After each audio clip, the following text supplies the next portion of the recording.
I'm going to ask you a question, and I want you to really think about it. It might seem silly at first, but I promise it's an important question for us to think about. Here it is. What is history? Okay, go ahead and say your answers out loud now. Those are great answers. I'm guessing that a lot of you said that history is stuff that happened a long time ago, which is right. History is stuff that happened a long time ago, but it's also stuff that happened not so long ago. I bet that a lot of you said that history is stories about the past, which is also right. The truth is, people still debate this question today. There was one man who spent his life trying to figure out the answer to the question, what is history? Today, he is known as the father of scientific history, and he had a lot of ideas about what made a good historian. This is the story of Leopold von Ranke, one of the most famous historians that you may have never heard of.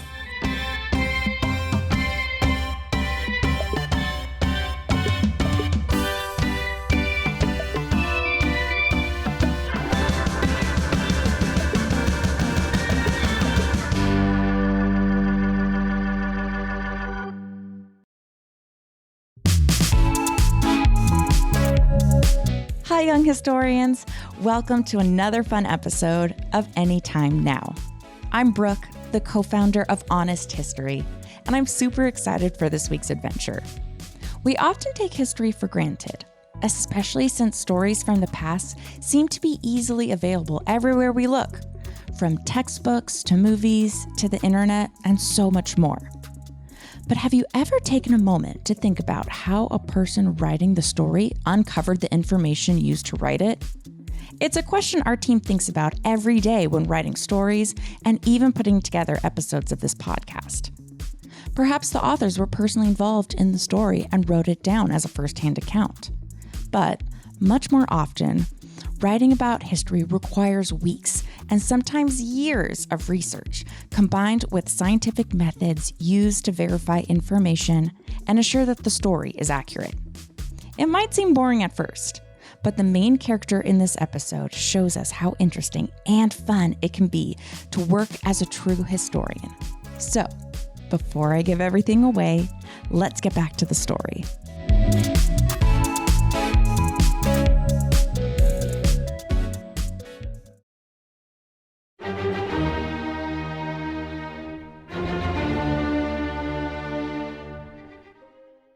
Our story begins in 1884.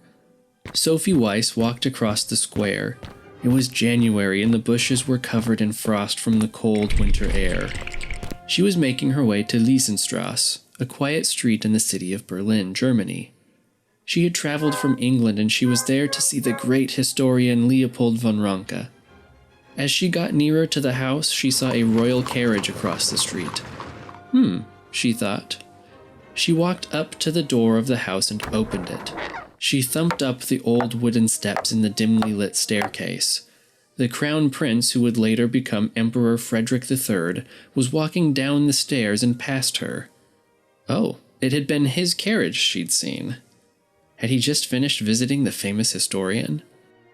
A servant greeted Sophie when she arrived. Good evening, Fraulein. The prince had been there for quite some time. I don't expect he'll want to see me after such a long visit from the prince, Sophie thought. But the servant said happily, He is quite ready to see you. And led Sophie into a small salon. Moments later, Professor Leopold von Ranke walked into the room. He was an old man, 88 years old to be exact, short, with a long white beard and bright eyes. He stood there in his slippers wrapped in a black robe lined with red. He took Sophie's arm and urged her to sit down. Tell me all about yourself. I want to hear all that concerns you, he said. Sophie had grown up in Scotland, but her father, like Professor Ranke, was German. Throughout Germany and England, Ranke was famous. In fact, he was the most famous historian of that century. Sophie looked around the room. There was a painting of his wife, who had passed away many years ago. Ranke missed his Meine liebe Frau, as he would often call her. In English, this meant, my darling wife.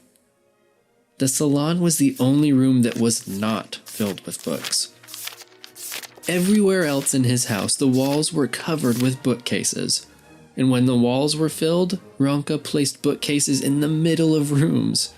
Those too were then filled from the floor to the ceiling with thousands of books.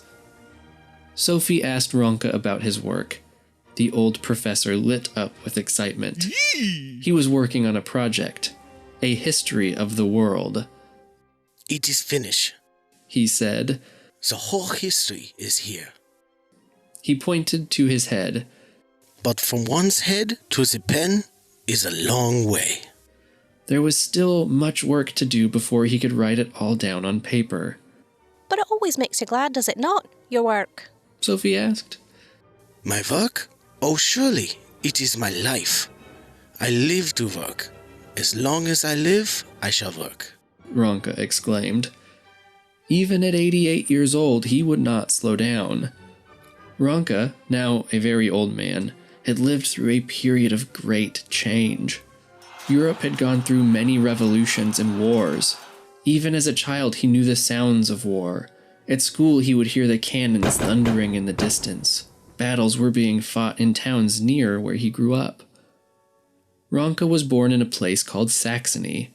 Today, Saxony is a state in Germany. Little Leopold was small and dreamy, but even at a young age, he was fascinated by books. When he was old enough, Ranke went to a famous school near his home, where he studied religion and the Greek and Roman classics. After that, he went to university. During his time at university, he was not really interested in history. He admitted that he didn't read that many books on modern history. They were filled with so many facts, and he found them boring and hard to follow. These history books scare me. Instead, Ranke studied theology, the classics, and philology. Philology was the science of language. He went on to get a PhD, and then he was given a teaching position. He would be teaching at a school in Frankfurt an der Oder, in the city of East Berlin. What was he teaching? Classics and history. This was when Ranke started to think like a historian. As a new teacher, Ranke had to prepare for his classes. He was given notes to help him make his lessons for his students. But these notes weren't quite finished. They seemed to be missing information, and he wanted to fix this. He decided that he needed to read the sources himself to make his own notes. He started to read the writings of other historians. While doing this, he discovered that there were mistakes in their work. Things they said that didn't really make any sense. In fact, they wrote things that contradicted each other. How could he fix this? He started thinking about writing his own history book. And that's exactly what he did.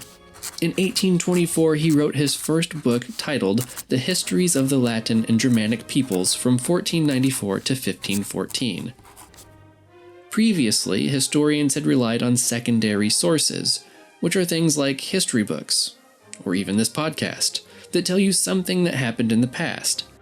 Primary sources are sources that are from the time of history you want to learn about. For example, a letter written by President George Washington would be a primary source, but a book written about George Washington years later would make it a secondary source. Ranke believed that it was important to use primary sources instead of just relying on what other historians have written before. In his book, Ranke used primary sources like diaries, letters, and accounts from people who had actually lived during the 15th century. Ranke believed that it was important to use these documents, but he also loved reading them. He felt that he could almost hear the voices of the past when he read these old documents. It is in his very first book that he wrote his famous line about history. When we write about history, it is not to judge the past or teach people how to change the future. We es eigentlich gewissen, he wrote. History only wants to show us how things really were. Ranke's first book began his long career as a historian. Soon, it got him a position at the University of Berlin, where he would research, write, and teach. Ranke was excited to move to Berlin, not just to start his new job, but also because he would be close to the Royal Library. This is one of the largest libraries in Europe. For years, Ranke had been borrowing books from this library. So many books, in fact, that the library stopped sending them to him and asked him to travel to the library himself. Now the library would be so close. Ranke found himself spending many hours in that building.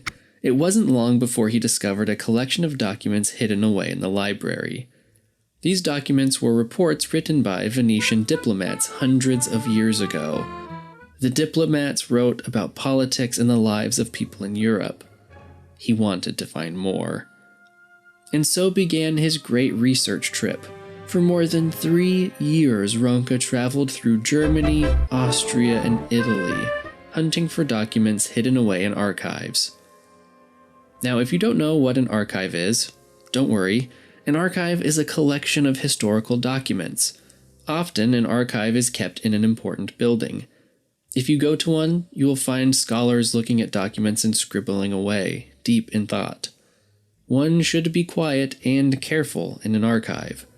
They are filled with documents that you will not find anywhere else in the world. When Ranke arrived at the first destination of his research trip, he learned that it wasn't easy getting into these archives. Many were closely guarded. Perhaps they were filled with secrets that governments didn't want a nosy historian to find.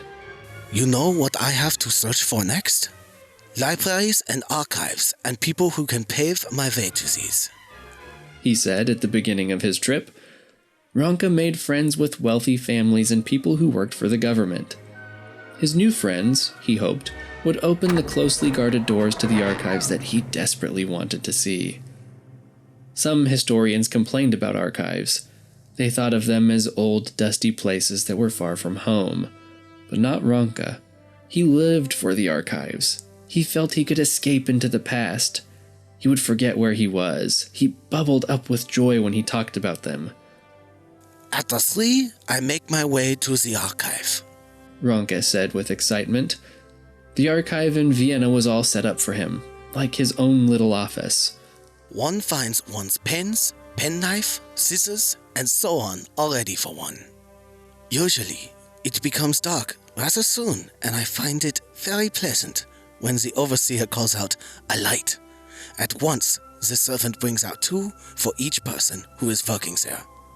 Ranke would keep working, by the glow of the light, reading over the old handwritten documents. When he traveled to Rome in August, he explored many different libraries in search of primary sources. The cafes stayed open till 2 or 3 a.m., and the theater often does not close until 1:30. Then one dines. Ranke remembered. Not I, naturally. Instead of staying up late, Ranke would hurry to bed. He had an early morning at the library. I would like to be at the Palazzo Barberini at 7 in the morning. There, I use a room belonging to the librarian. My manuscripts are piled up there. My scribe arrives soon after I do, and slips in with a ben levado, which means good morning, at the door. There were no computers or copy machines at the time, so to make copies of documents, Ranke would pay a scribe to write out everything he read. Then he would have his very own copy to bring home with him. In Rome, Ranke walked from one library to the next. How quickly one studies the day away, he exclaimed. When he arrived in Venice, they let him take a quick look in the archives, but he wasn't allowed to read the documents. With agony, Ranke said. I have spotted my treasure, the final reports from a distance, held together with strings and nonetheless not to be reached. He was not allowed to touch them. At that time, Venice was under Austrian control. Later that year, after much trouble, the Austrian government finally let Ranke get his hands on the reports. To Ranke, the archive became the special place of a historian. Like a scientist works in the lab, a historian works in the archive. There, he or she could read the documents from the past, written by people who lived in another time. The historian could try to figure out how things really were. But there was another important place for a historian to work. It was not alone in the archive. It was in a classroom with people. After his research trip, Ranke was excited to talk to his students. He wanted them to know all about studying primary sources. 4 days a week, he rushed over to the University of Berlin to give talks to his students. On Thursdays at 1 p.m., Ranke got 5 to 10 students together in his classroom for his history seminar. His seminar would be one of the most important things Ranke did for the study of history. Ranke would tell his students to write a paper on anything they chose. Then, at the history seminar, they would meet and talk about their papers. Sometimes they would read and talk about other historians' work. This gave them a chance to learn from each other as well as their teacher. During these seminars, Ranke was able to train future historians. His students would go off and have seminars with their students, and their students would have seminars with their students. History seminars spread from university to university. Today, it is a very important part of being a historian. And for that, we have Ranke to thank. Ranke would continue to work until his death at the old age of 90. By the end of his career, he had collected over 25,000 books and documents. As someone who loved to spend time in libraries, he had created an incredible library of his own. Today, many people may not have heard of Leopold von Ranke. His history books, though famous during his time, are not read very much anymore. But Ranke played an important part in history. From the use of primary sources to the seminar, his methods trained future historians. He helped to create history as a school subject. Ranke wanted historians to tell the story of the past as it actually happened. This is something that historians try to do today. History as a subject has continued to change in the years after Leopold von Ranke. For a while, historians only looked at old books, manuscripts, inscriptions, and art.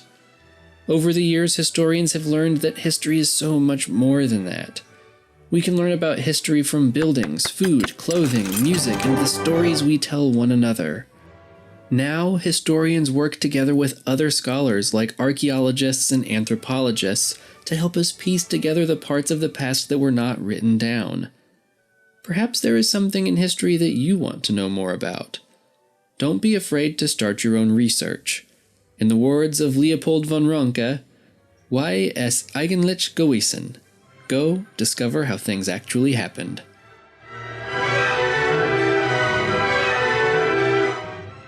Hi, Brooke here. One of my favorite takeaways from this episode was learning how closely history and science work together to tell us stories about the past. Sometimes it can be easy to look at history as an old story stuck in the past. But after this episode, I hope you've learned that history is alive and constantly being updated to reflect new information being uncovered each and every day. That's all for now. We're busy working on more exciting stories from history, so stay tuned for our next episode. If you can't wait to go on more adventures, check out Honest History's books and magazine. From gladiators to space, we have something for everybody. See you all next time.